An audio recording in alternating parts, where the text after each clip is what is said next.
a 1998 F150. Gonna do front brake pads and rotors and calipers. First thing you want to do is jack it up and support it properly. Remove your front tires. Then you want to gain access to your caliper, and you want to remove the two caliper bolts that are on the back side, one here and one here.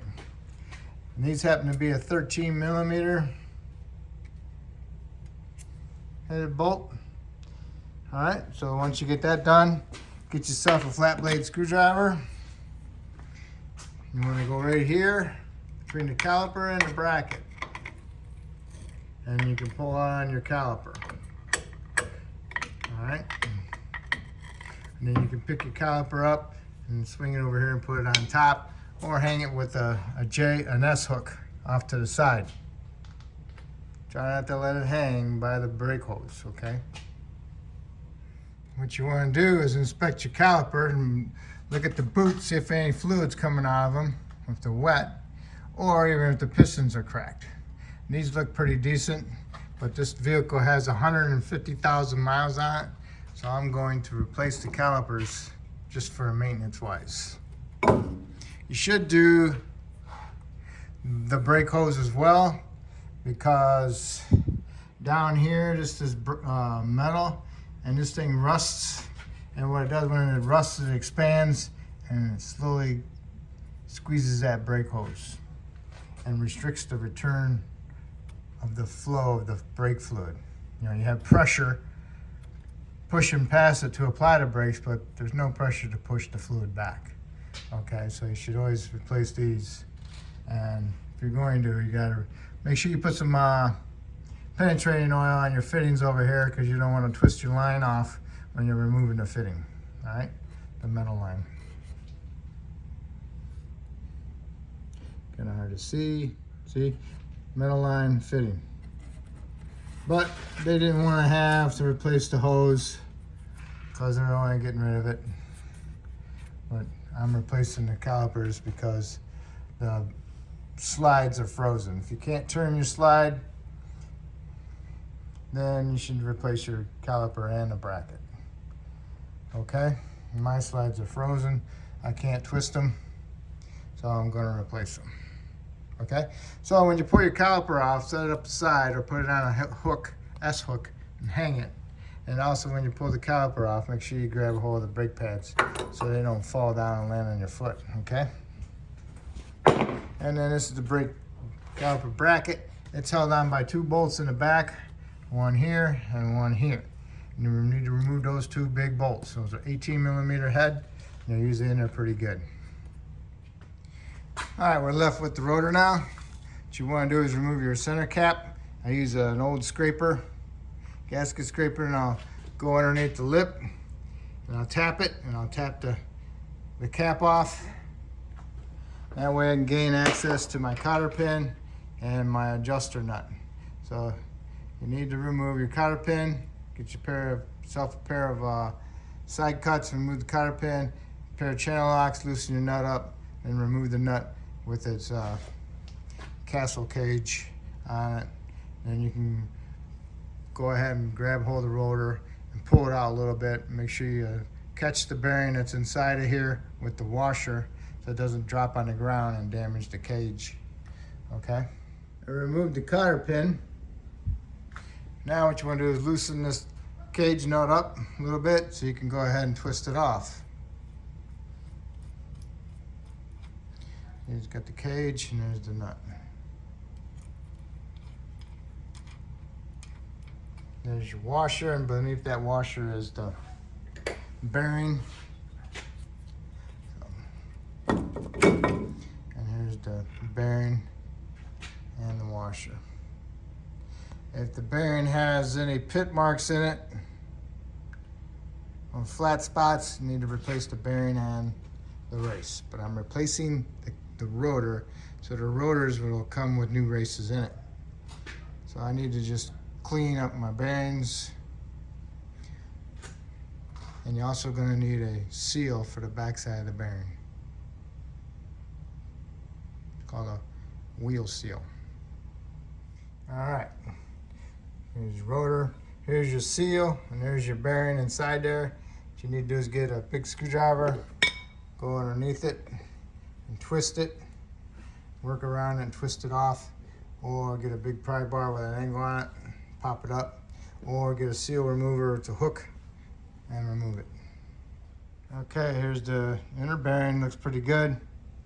But you want to look at your races, see if you see any pits in the races. If the races got pits in them or any markings on them, then you need to replace the bearing as well. Like I said, I'm replacing the rotor, comes with new races. So next you need to do is clean up your bearings and your washers and your nut and all that. I got a little peanut butter jar here, plastic. Spray it with some brake clean, flammable brake clean, and I put my bearings in there. And do this. You can do this, or if you got an ultrasonic cleaner, I have, but it takes like an hour for it to heat up and work, and I just wasn't prepared for this. And I can do this. So now I can take my bearing out of there, and I can take a blowgun and blow them out, and then I'll change my fluid in here. I put some fresh brake clean in there, and I'll put it back in there and do this again. And when you're blowing out your bearings, don't let them spin freewheel and make them sing. That's not good for the bearing. Okay, so hold on to the bearing when you blow them out, because you want to blow all that old grease out of there. And here's how they look the first cleaning. I blew them out, so I'm gonna put it back in there, shake it up a little bit. All right, so I changed my fluid and I gave them another, swirl them around with the lid on, of course. All right, so just so you know, I did clean up the bearings, wipe off the most grease I could before I started, just so you know.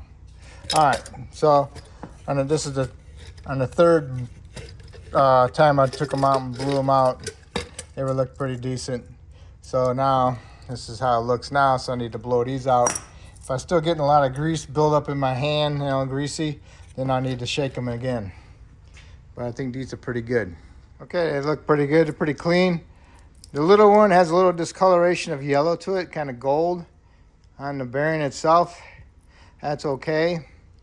But if they're like blue, no. And if you feel them, if they feel gritty, or you can see little chunks of them missing, replace them. Okay? Don't chance it.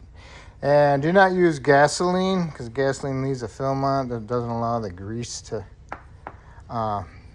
actually lube the bearing. Keeps the grease away from the bearing and causes them to overheat. All right, so I didn't do nothing with these. I just wiped them off a little bit before I put them in there. So this side's good. Now I can go ahead and take apart the other side, wipe off my bearings and put them in my leftover brake clean. I use flammable brake clean. Like I said, if you got the time, you can use your ultrasonic cleaner. That works good. It works great. I just don't have the time for it. All right, now here's my bearings from the driver's side. I'm just pushing it around like that. I did this 3 times with that, and then blew them out and then put them back in there and did it 3 times. Got to change your plans on the calipers. Going to reuse the old ones. Remove your caliper hardware. Now that surface inside there is all rusty. Wherever this hardware touches, you want to clean that surface up. You want to get rid of that rust out of there. See it? When things rust, it expands, and when it expands on the pads, it tightens up the pads, don't allow them to move freely inside the caliper bracket. And also you need to remove your caliper slides and clean them up, and put some new Sil Glide on them. Do not pack it full of Sil Glide. You will not compress it to push these pins back in. And on these little grooves here, you can use a hacksaw blade to clean them up. Just run it across them, okay? And make sure you put some Sil Glide on these boots, okay, to help seal them up. All right, take them off of the pin too. Clean up that groove with your hacksaw blade. Rub some Sil Glide on them, work them in there. And when you got these all nice and cleaned up, put some paint on them and let them dry. Okay, here they are, all nice and cleaned up.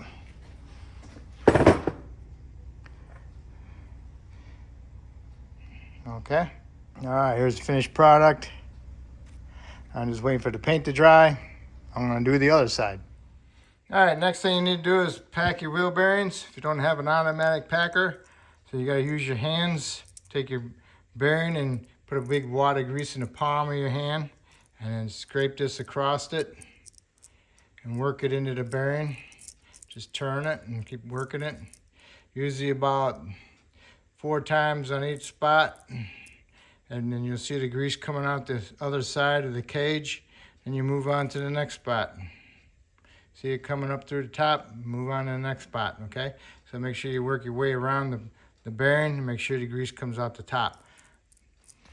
Then you can wipe off this grease that came out and throw it away, because possibility of scraping up might be some leftover dirt, okay? See, I just pushed it into my palm of my hand and wiped it. See how it's nice and clean right there? I just stuck it on there a little bit and see how it's coming up through the top? Okay, that one's done.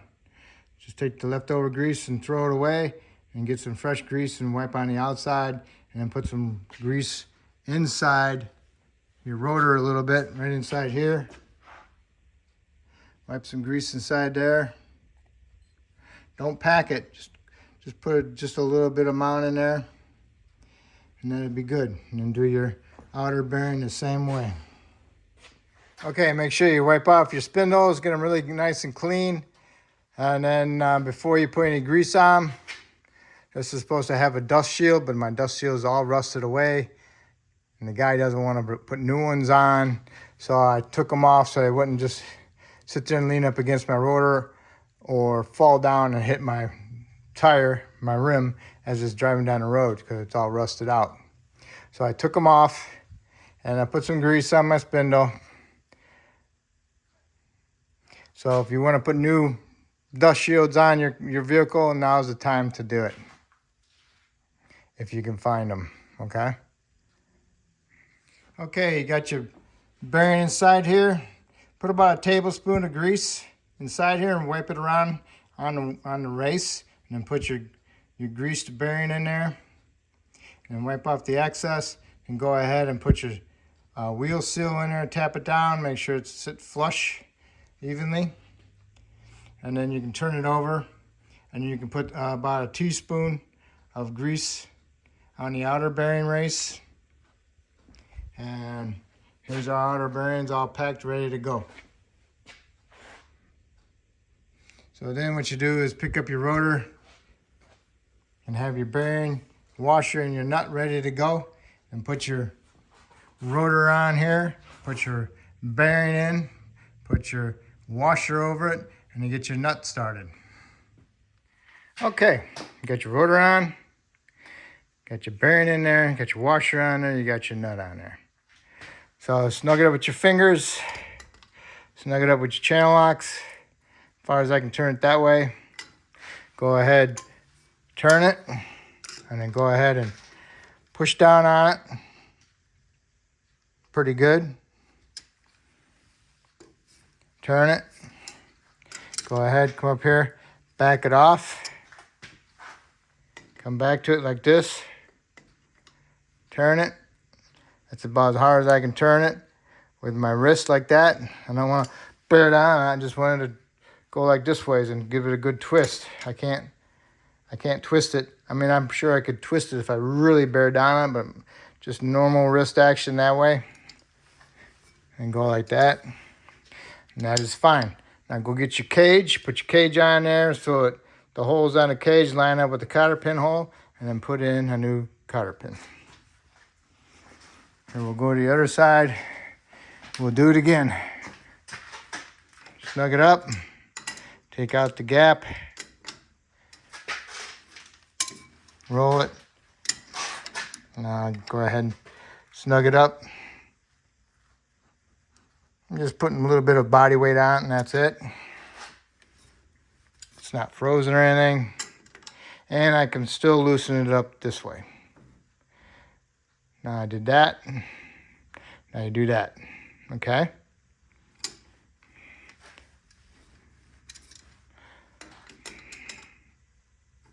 Hardly even moved. Okay, so then this is done. Go ahead, put the cage on, put your cotter pin in, bend your cotter pin, trim it. Put your cap on it, and that is your rotor and bearings are done. Pin, and I trimmed the other end. Okay, I bent it up and I trimmed it. Okay, now it's ready for the cap. If your cap is too loose, comes off, go ahead and bend these out a little bit. Hit them with your pawl peen hammer from the inside out to bend them a little bit, and that'll bring up the tension on them.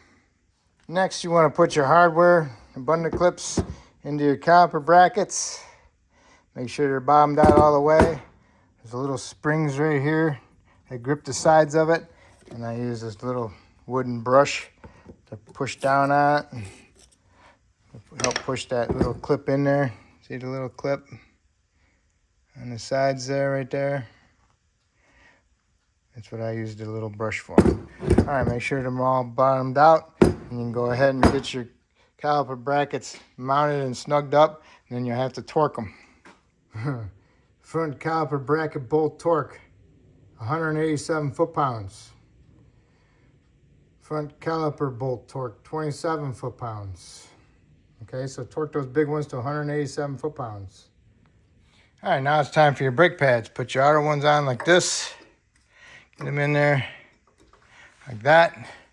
And then your inner pad, it's got a squeaker on it. The squeaker goes towards the rotation. The rotor's gonna roll down the road like that. So you wanna put the squeaker on the bottom. So you get it in there, they're lined up. Make sure they don't fall out when you put your caliper back on. But don't forget to push your pistons back in. If you got the piston, if you got the caliper tool to push the pistons back in, the little ratchet one, that'd be great. Otherwise, you have to use an old pad with a C-clamp and squeeze it together.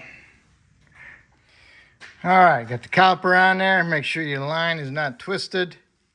And if you're putting new calipers on, make sure that your bleeder's on the top. All right. So next thing I do is tighten these up, snug them up, and then torque them to 27 foot-pounds. All right, got everything torqued. So this side's all set. Now what you need to do is go do the other side exactly the same way you did this side. Yeah, I forgot to tell you, there's a flats right here on these slides pins.